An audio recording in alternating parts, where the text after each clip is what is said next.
Hello friends, welcome back to my channel Visual Art History Mahi S. A very good morning for all of you. जो लोग हरियाणा के TET का exam देने वाले हैं उनके लिए ये क्वेश्चन पेपर मैं लाई हूँ जो कि 150 क्वेश्चंस हैं। अभी मैं 50 क्वेश्चन सॉल्व कराऊंगी इस वाले पेपर में। आप जाते जाते लास्ट टाइम में इस क्वेश्चन को ज़रूर सॉल्व करिए और देख के जाइए, क्योंकि मेरे ख्याल से इसमें इतने अच्छे क्वेश्चंस हैं जो कि आपके एग्ज़ाम्स में आ सकते हैं। बहुत ही विविध टाइप के क्वेश्चन थे, बहुत ही अच्छे क्वेश्चंस थे। ना ही इसमें बहुत इजी क्वेश्चन है, ना ही बहुत टफ है, बट हैं बहुत हेल्पफुल। तो आई होप 50 क्वेश्चंस आपके एग्ज़ाम में ये 50 क्वेश्चन बहुत ही हेल्प करेगा। मैं कोशिश करूँगी कि 150 क्वेश्चंस पूरे मैं आज के आज आपको दे सकूँ जो कि आपके एग्ज़ाम्स में हेल्पफुल हो जाए। ये आरपीएससी का है 2015 का एग्ज़ाम का पेपर। तो स्टार्ट करते हैं। फर्स्ट नंबर क्वेश्चन, नाट्यशास्त्र किसके द्वारा लिखा गया था? भट्ट नायक, भट्ट लोलक, भरत मुनि या Shankuka?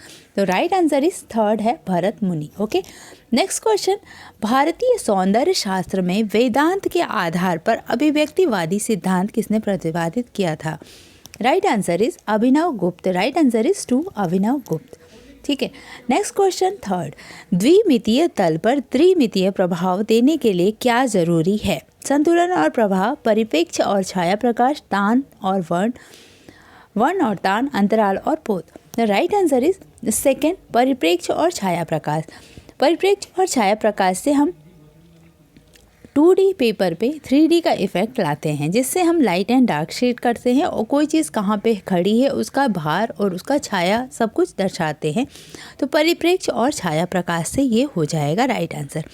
Next question number 4, Mohenjodaro से प्राप्त दाढ़ी वाला आदमी और तांबे की नर्तकी कहाँ संग्रहित है? राइट आंसर इज थर्ड, राष्ट्रीय संग्रहालय नई दिल्ली में संग्रहित है ये। नेक्स्ट क्वेश्चन, कौन आदिवासी भीलों के जीवन से प्रभावित थे? Suresh Sharma, Ram Jaiswal, Dwarka Prasad Sharma, Govardhan Lal Joshi. Right answer is 4 Govardhan Lal Joshi.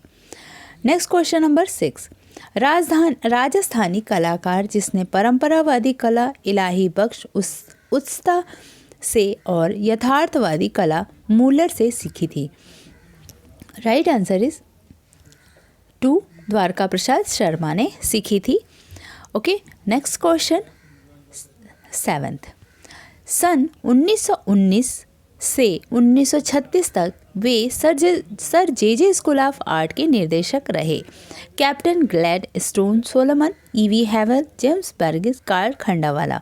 तो राइट आंसर इज फर्स्ट हो जाएगा कैप्टन ग्लैड स्टोन सोलोमन। ठीक है फ्रेंड्स, ऐसा लग रहा है जैसे सारे क्वेश्चन कहीं ना कहीं मेरे वीडियोस में इन्वॉल्व हैं, सब कुछ पढ़ा हुआ है। ठीक है, तो आपको मेरे ख्याल से एग्ज़ाम देने में कोई दिक्कत नहीं आनी चाहिए। नेक्स्ट क्वेश्चन 8, कोलकाता ग्रुप की स्थापना कब हुई थी? 1943 में हुई थी कोलकाता ग्रुप की स्थापना। Right answer is 2। Next question, जब आकार परिवर्तित और सरलीकृत होते हैं तो उसे क्या कहते हैं? अमूर्त अंकन, त्रिआयामी अनुर अंकन। तो इसको अनुर अंकन बोलते हैं, रेंडरिंग बोलते हैं। Right answer is third, rendering. Okay, next question number 1939 में आर्ट एंड क्राफ्ट अध्यापक के रूप में मेयो कॉलेज में प्रवेश लिया। किसने लिया? देविकी नंदन शर्मा, भवानी चरण गोई, ज्योति स्वरूप या परमानंद छोयल ने? राइट आंसर इज भवानी चरण गोई ने। राइट आंसर इज 2 भवानी चरण गोई। नेक्स्ट क्वेश्चन 11, राजस्थानी कलाकार अपने जल रंग दृश्यों के लिए प्रसिद्ध हैं। कौन? राम जायसवाल, नाथूलाल वर्मा, भूरी सिंह शेखावत या Suresh Sharma? Right answer is 1 Ram Jaiswal. Right answer is 1 Ram Jaiswal. Okay, next question, चित्रकला को समस्त कलाओं के सर्वोच्च स्थान दिया गया। चित्रकला को समस्त कलाओं में सर्वोच्च स्थान दिया गया विष्णु धर्मोत्तर पुराण के कहाँ पर? तो विष्णु धर्मोत्तर पुराण से संबंधित चित्रसूत्र ही है। तो राइट आंसर इसका 2 हो जाएगा, चित्रसूत्र में। ठीक है, संयोजन के सिद्धांत में कौन सा तत्व नहीं होता है? एकता, संतुलन, सामंजस्य, अंतराल। राइट आंसर इज 4 अंतराल नहीं होता। ये चीज़ आपको याद कर लेनी है। क्या संयोजन में क्या होता है, संयोजन का सिद्धांत होता है, एक कला के तत्व होते हैं और एक, तो इस तरीके से अलग अलग सारे के सिद्धांत और तत्व होते हैं। तो आप उसको अलग से याद पढ़ना पड़ेगा, एक बार उसको भी देखते हुए जाइएगा एग्ज़ाम में। स्वर्णिम विभाजन सिद्धांत को स्थापित किया था, किसने किया था? यूक्लिड ने किया था। Right answer is two Euclid. ये क्वेश्चन बहुत बार आया है और मे बी आ भी सकता है, क्योंकि क्वेश्चन कहाँ से लाएंगे ये एग्ज़ाम में, इसी क्वेश्चंस में से कहीं ना कहीं से ये पूछते हैं। जो हम कहीं ना कहीं फ्रेंडली और फेमिलियर होते हैं वही सारे क्वेश्चन फिर से रिपीट होते हैं एग्ज़ामों में।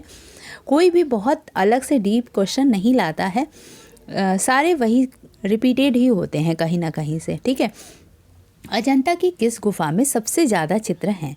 तो राइट आंसर इज फर्स्ट हो जाएगा 17वीं नंबर की गुफा में, जिसको हम एग्जीबिशन हॉल भी बोलते हैं। 17वीं नंबर की गुफा को एग्जीबिशन हॉल भी बोलते हैं। 16वीं में भी ज़्यादा है पर 17वीं में सबसे ज़्यादा है। 17वीं में ऐसे ऐसे चित्र हैं जो कि गुफा नंबर 1, 2, 9, 10 सारे में, 16 सारे में हैं और 17 में फिर से रिपीटेड हुए हैं।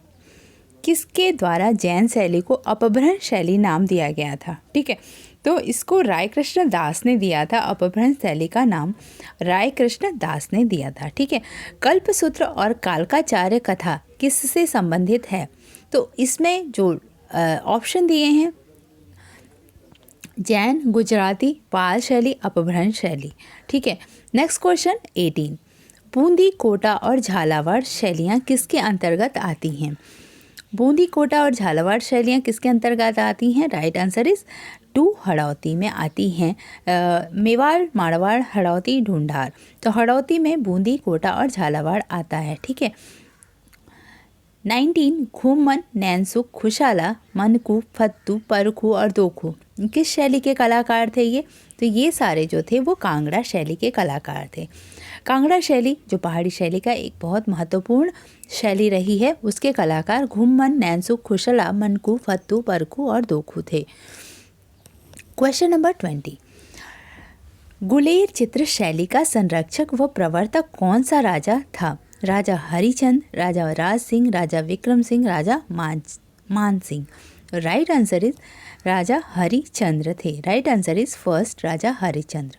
ओके, नेक्स्ट क्वेश्चन नंबर 21, 1894 1894 में मुंबई घाटकोपर में किसने लिथोग्राफी प्रेस खोली और चित्रों की प्रतिकृतियां छपवाई?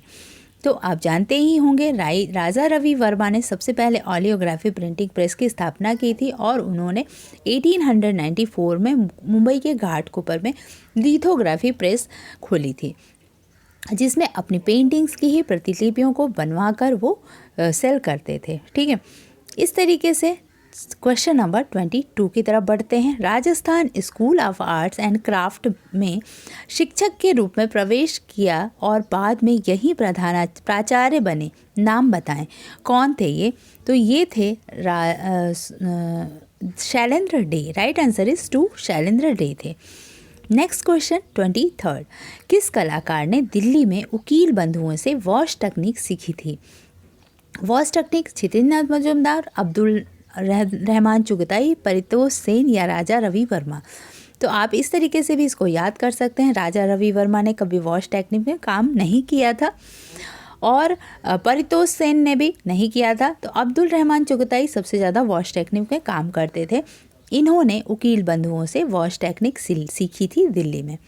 कौन से वर्ष में Indian society of oriental art की स्थापना हुई थी?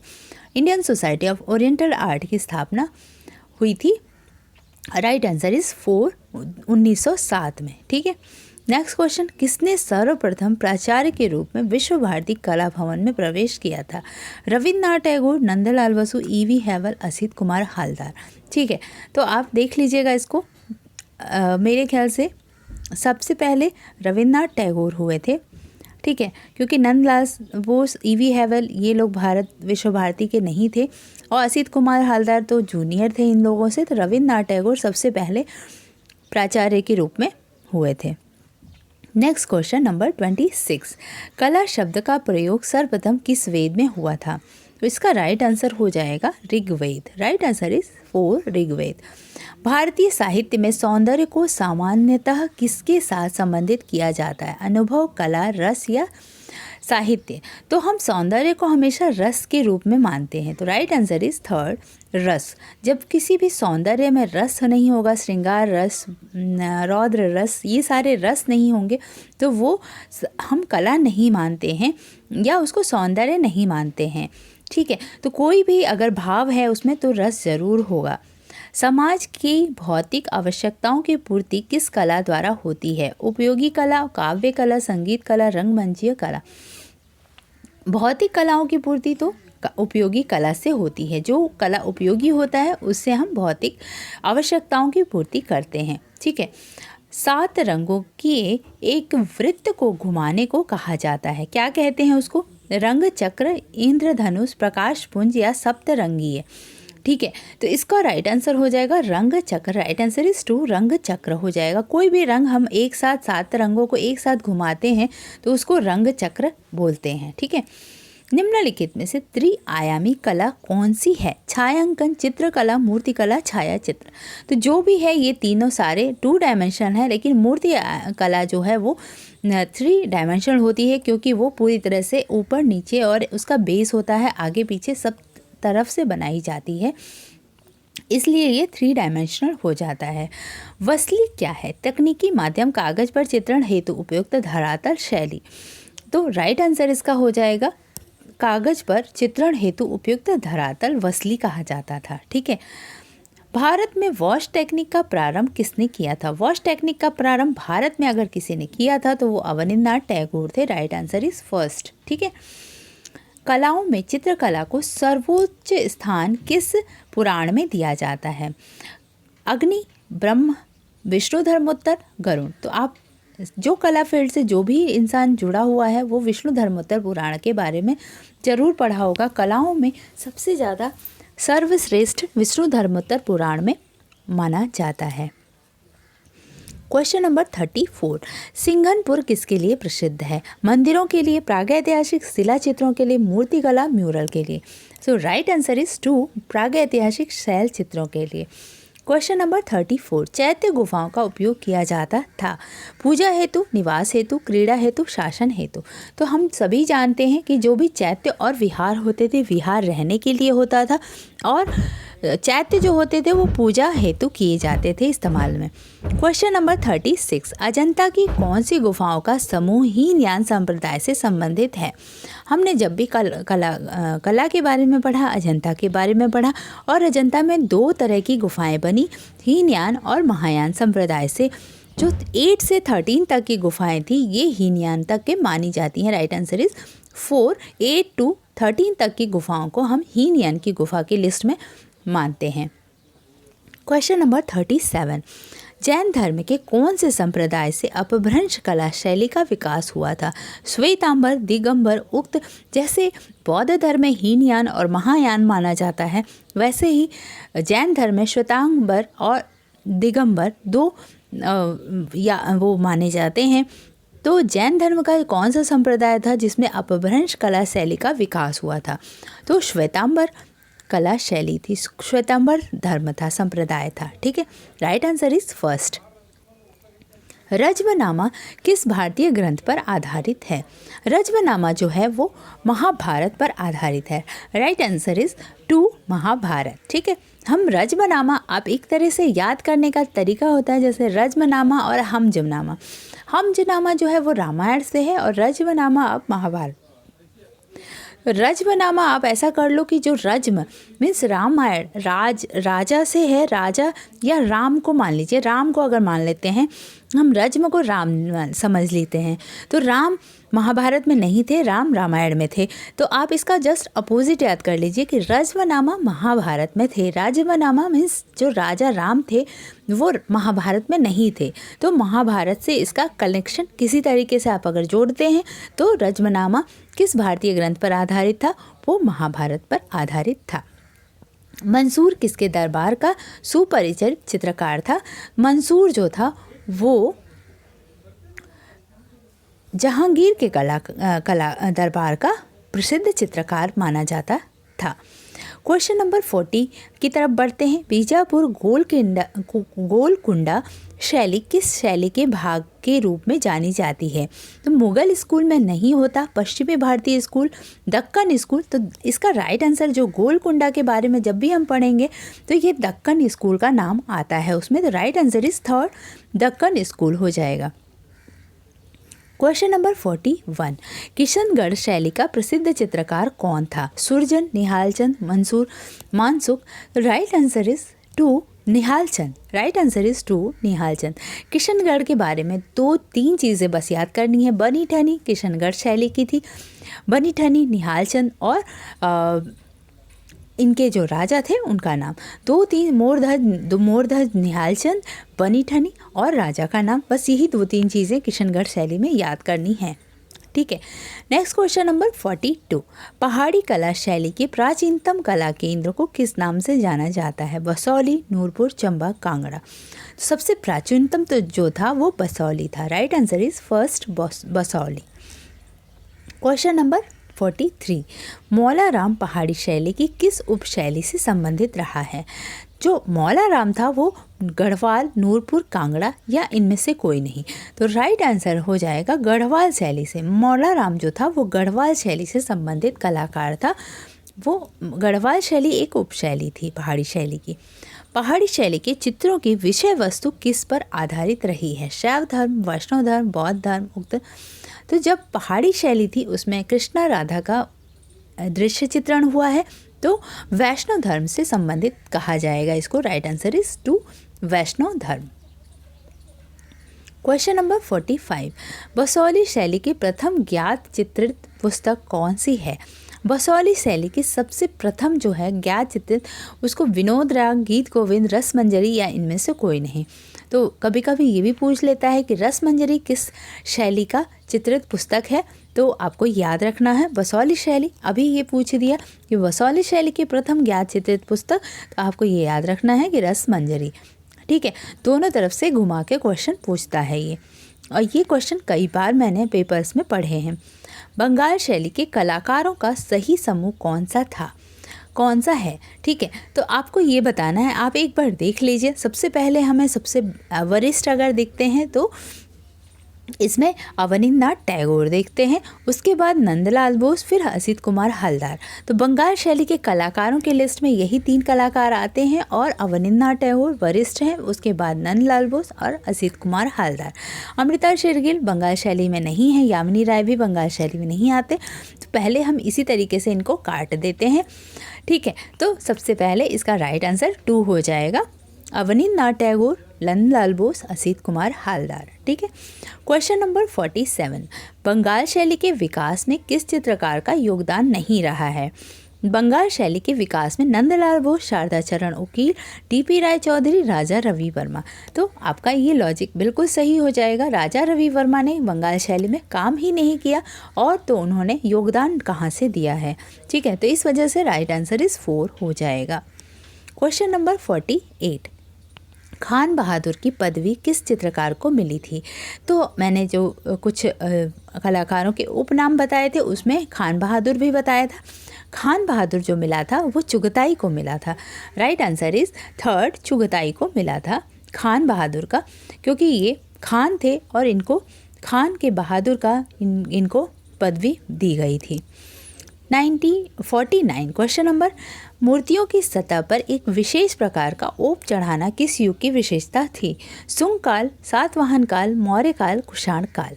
ठीक है, तो राइट आंसर इज 3 मौर्य काल। मौर्य काल में मैंने पढ़ाया है, मौर्य काल को एक बार बहुत अच्छे से मैंने पढ़ाया 1 लाइनर नोट्स करके। तो मौर्य काल में मूर्तियों को एक अलग तरीके से ओप करके उसको चिकना बनाया जाता था, जो कि आज भी आश्चर्य लगता है कि वो पत्थरों को किस तरीके से, क्या इंस्ट्रूमेंट से घिसाई करते थे कि आज भी ये इतनी शाइनी दिखती है। ठीक है, नेक्स्ट क्वेश्चन नंबर 50, जो कि लास्ट क्वेश्चन है इस वीडियो का। अगर आपको नेक्स्ट 50 और 50 to 100 आज ही चाहिए तो आप ज़रूर कमेंट करिए। मुझे लगे कि नहीं आपको ज़रूरत है, तो मैं किसी भी तरीके से आज ये 50 क्वेश्चन नेक्स्ट और बना के वीडियो डाल दूँगी। ठीक है। राजस्थान में चांद बावड़ी के लिए कौन सा स्थान प्रसिद्ध है?